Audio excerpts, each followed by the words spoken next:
Hola chiquillos, ¿qué tal? ¿Cómo están? Bienvenidos a la clase de hoy lunes. Espero que hayan tenido un muy buen fin de semana. Esta semana nos toca ver un poco más de introducción a las ciencias cognitivas, que sería el final ya de lo que estábamos viendo la semana pasada, para ya empezar derechamente la próxima semana a ver psicología, sobre todo empezando por psicoanálisis y ese tipo de cosas. Así que vamos a darle a esto. Esta clase va a ser ojalá más cortita, dado que tenemos actividad y hay un texto en el que quiero profundizar porque la lectura está un poco difícil. Voy a intentar retomar un poco de lo que quedó en la clase pasada, que estamos hablando acerca de la pregunta por lo mental y cómo la pregunta por lo mental había sido muy importante en la historia de la filosofía y sobre todo en la historia también posterior de todas aquellas ciencias que tratan de alguna forma aquello que llamamos mente o incluso cerebro, que no solamente la psicología, también ahora está la neurolingüística, la neurociencia, incluso ya ramas de la medicina como la psiquiatría tienen muchas áreas que estudian la relación entre los procesos cerebrales o las patologías del cerebro, también la neurología, con otros procesos de la conciencia ligados a cosas más psicológicas o que no tienen que ver directamente quizás con el campo duro de la biología.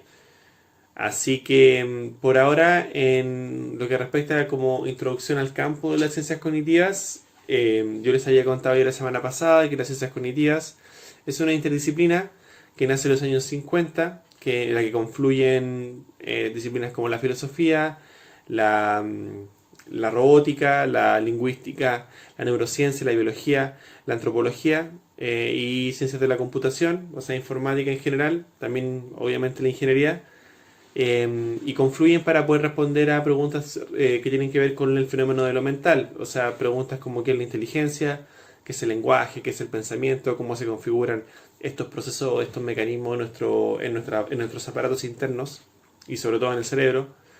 Así que esto nace en los años 50 para responder este tipo de preguntas y se empiezan a crear diferentes formas de tratar estos problemas.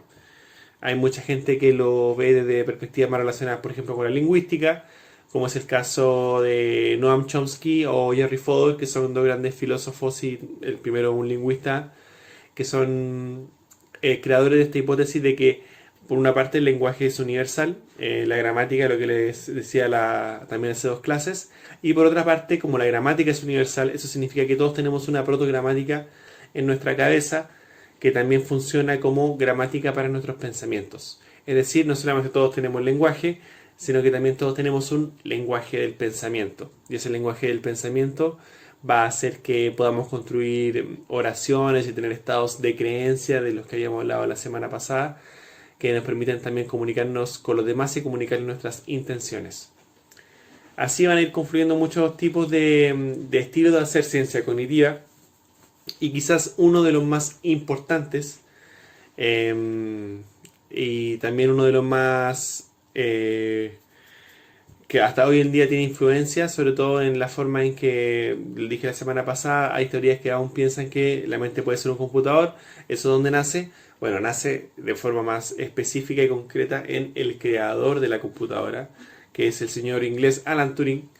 Alan Turing fue un informático y también fue un ingeniero durante la Segunda Guerra Mundial que estaba encargado de descifrar los mensajes que los navíos nazis se mandaban entre ellos para saber sus posiciones. Ellos se mandaban mensajes como encriptados en un código y Alan Turing junto a un equipo estaban encargados de desencriptar esos mensajes. Así que incluso Alan Turing fue uno de los grandes se puede decir, no sé si protagonistas, pero fue muy importante en el desarrollo de la Segunda Guerra Mundial y quizás se le deba el hecho de que los alemanes hayan sido derrotados en las costas más cercanas a Francia e Inglaterra. Ya sabemos que son los rusos los que lo derrotaron definitivamente después en Berlín.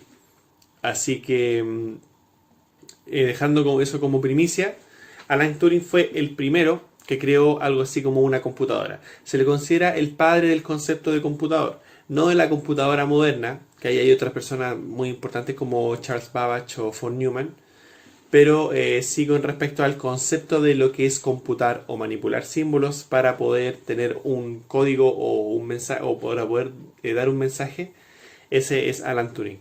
Alan Turing fue no solamente un ingeniero, también era un filósofo. Él pensó mucho acerca del fenómeno de la inteligencia y de cómo las máquinas en general podían llegar a ser igual o más inteligentes que los seres humanos. Entonces, es fundamentalmente conocido por dos cosas. Una, por un test, un test llamado el test de Turing. ¿Qué significa el test de Turing? Se supone que si nosotros pudiéramos diseñar una máquina que fuera tan inteligente como una persona, ¿cómo la distinguimos de una persona? Esa es la pregunta. Si, por ejemplo, no la podemos ver, ¿qué tal si esa máquina se comunica con nosotros a través de un software tipo el Messenger de Facebook o WhatsApp, y nos manda mensajes? Y nosotros tenemos que intentar descifrar si esa cosa que se está comunicando con nosotros es una máquina o es una persona. Solo tendríamos a nuestra disposición las preguntas y cosas que le pudiéramos decir, y tendríamos que evaluar sus respuestas escritas en virtud de si podemos distinguir si es una máquina o si es una persona. El test de Turing dice que si a través de ese test, de testear a una máquina, por ejemplo a través de mensajes de texto, la máquina logra engañarnos, y nosotros cuando nos preguntan, bueno, eso que se comunicó contigo, ¿es una máquina o es una persona? Si la máquina nos logra engañar, entonces esa máquina habría pasado el test y podría derechamente considerarse una persona, porque no la podríamos distinguir. Y bajo un principio epistemológico, si no se acuerdan, deberían acordarse, tiene que ver lo relacionado con el conocimiento, de cómo yo conozco o sé cosas, bajo el principio epistemológico de que siempre podemos dudar de la persona o de la humanidad del otro, ya que solamente tenemos certeza de que nosotros pensamos. Podemos caer en la paranoia de pensar que todos los demás son máquinas o vivimos en un sueño, como Descartes. Descartes es francés para Descartes. Si podemos caer en eso, pero realmente lo que hacemos es aceptar la realidad y decir que nosotros también pensamos. Por lo tanto, ¿por qué? Y si nosotros pensamos, también piensan los demás, piensa la comunidad. Entonces, ¿por qué las máquinas, una máquina que se hace pasar perfectamente bien por un ser humano, no podría ser un ser pensante o un ser consciente, si realmente no la puedo distinguir de una persona? Así que ese es el test de Turing, un test en el que si una máquina se hace pasar por un ser humano, lo pasa. Y le recomiendo que vean una película que es súper entretenida, que es de hace un par de años ya. Actúa Oscar Isaac, que está en Star Wars, y en otras películas muy buenas, sobre todo los hermanos Coen, que se llama Ex Machina. Y la película, si es que no la han visto o ya la han visto, me imagino que les habrá gustado. Trata acerca de un androide o un robot que es lo más humano posible, y entonces un ingeniero, el que la crea, invita a otra persona para que lo teste, para que le aplique el test de Turing, a ver si él es capaz de distinguirla, porque es una robot femenina, distinguirla de un ser humano. Es una muy buena película y les va a quedar mucho más claro todo esto que les acabo de decir. Y es muy entretenida. Entonces, el test de Turing está diseñado para poder distinguir a personas de computadores, o más bien para poder saber si una computadora es lo suficientemente inteligente como para hacerse pasar por un ser humano. Es aquí donde el concepto de inteligencia es importante, porque como también lo conversamos hace 2 clases, la inteligencia es un concepto muy controvertido. Puede ser inteligente tanto una máquina que se hace pasar por un ser humano, como un guepardo que acecha a su presa de una forma especial y con mucha habilidad y eficacia, así como mi sobrino de 6 meses que ya empieza a caminar. Todas esas cosas uno dice, ah, qué inteligente, pero la inteligencia realmente a veces tiene que ver con el hecho de que esa cosa o ese organismo que se está comportando, nosotros desde afuera pensamos que es inteligente, porque el objetivo que nosotros le ponemos a ese organismo o a esa máquina lo está consiguiendo. En el caso del test de Turing, decimos que esa máquina es inteligente porque esa máquina está consiguiendo el objetivo de hacerse pasar por un ser humano. Entonces, a un organismo exitoso le decimos que es inteligente. Por lo tanto, esa definición de inteligencia va a ser muy usada, sobre todo dentro de la investigación de inteligencia artificial, y en este caso en el campo específico de las ciencias cognitivas. Eso también entra en un dilema constante con respecto a, bueno, pero que la máquina se puede hacer pasar por una persona, ¿significa que la máquina sabe cosas? Como si yo le pregunto a la máquina, oye, dime... ¿qué te pareció el final de Game of Thrones? y él me cuenta el final de Game of Thrones, la máquina, y me dice, pero no me gustó, lo encontré malo. No significa simplemente que tiene un montón de información, por ejemplo, acerca de Game of Thrones almacenada en su disco duro y que además le agrega, como a través de un algoritmo, una emoción al azar. En este caso, una por porcentaje, ya que a nadie le gustó el final de Game of Thrones. Él pone que tampoco le gustó. Puede ser o no. Entonces, eso no se correspondería con el hecho de que la máquina sabe algo. Este es un dilema, o el dilema del conocimiento de las máquinas, de si las máquinas saben, es un dilema que se conoce como el dilema de la pieza china. ¿Por qué de la pieza china? Porque este dilema fue planteado hace mucho tiempo atrás, entonces hablar de computadoras era un poco difícil porque no muchas personas tenían acceso. Estamos hablando del año 70, en el caso de la pieza china.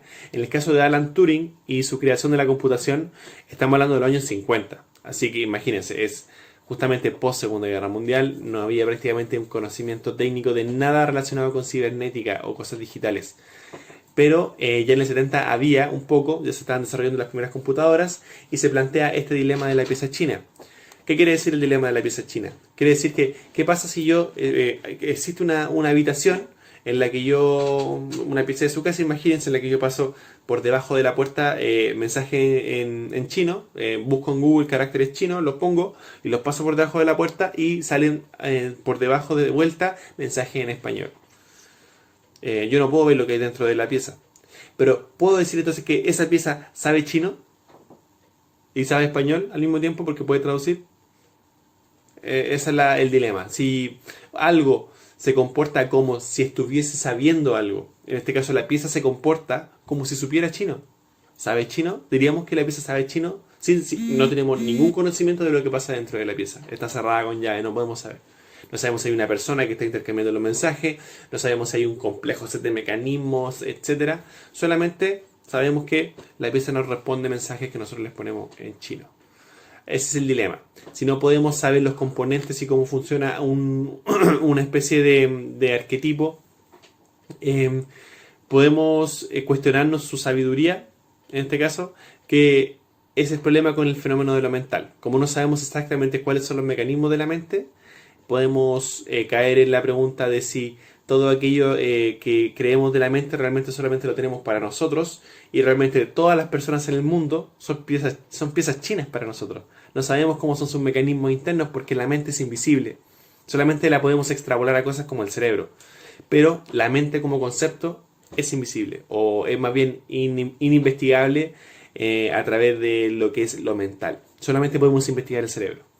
Entonces, como vivimos rodeados de piezas chinas, tenemos que convencernos y vivir en un mundo en el que tenemos la firme creencia de que no solo nosotros como individuos, no solo yo soy un individuo pensante, sino que más bien todos los miembros de mi comunidad, en este caso las personas, lo son. Ese es el dilema de la pieza china. Volviendo un poco a Turing y a su test, Turing también, como les digo, creó la primera computadora, que es la máquina de Turing. Y la máquina de Turing es una especie de banda infinita, banda me refiero a una línea infinita, en la que uno puede escribir unos o ceros y en respuesta la máquina le va a dar un mensaje. Esto es el origen también de lo que llamamos código binario. Entonces, el código binario que servía también para encriptar mensajes, o sea, no es el origen del código binario, el código binario es muy antiguo. Me refiero a es el origen del código binario como herramienta para la computadora, para la computación. Ustedes están más o menos familiarizados con eso o no, pero el código binario es hasta hoy en día muy ocupado para programar mensajes encriptados, en el caso por ejemplo de gente que se dedica a hackear cosas o a mandar cosas que son secretas. El código binario es una muy buena forma de encriptar mensajes. En programación también se usaba más antes, ahora ya no tanto porque hay muchos códigos de programación. Entonces, la máquina de Turing es esta banda infinita donde uno puede poner unos o ceros y a través de la combinación de unos o ceros, ya sea 01, 001, 011, 010, 001, 101, lo que sea, la máquina va a tener un mensaje para esa combinación. Esta traducción de un código que para nosotros no tiene ningún significado a un mensaje, quizás, por ejemplo, que 0001101 significa anda a comprar pan. Entonces, esa transformación es lo que se le conoce como interpretación de símbolos y va a ser el origen de la computación moderna. Y como es el origen de la computación moderna, también va a ser el origen de todas aquellas teorías que piensan que perfectamente la mente podría ser un computador. Por lo tanto, ese es el inicio de la tradición computacionalista en el entendimiento de la mente y que va a abarcar prácticamente todo el resto del siglo pasado. Estamos hablando hasta el año, hasta ahora. Prácticamente todavía hay gente que le encuentra mucho sentido a este tipo de hipótesis. Así que esa es la clase de hoy día, chiquillos. Chiquillas, espero que les haya gustado. Tienen una actividad con un texto de Turing que espero que más bien lo lean ustedes. Está un poco complicado. Y si tienen alguna duda, nos vemos en la retroalimentación de este jueves. Así que cuídense.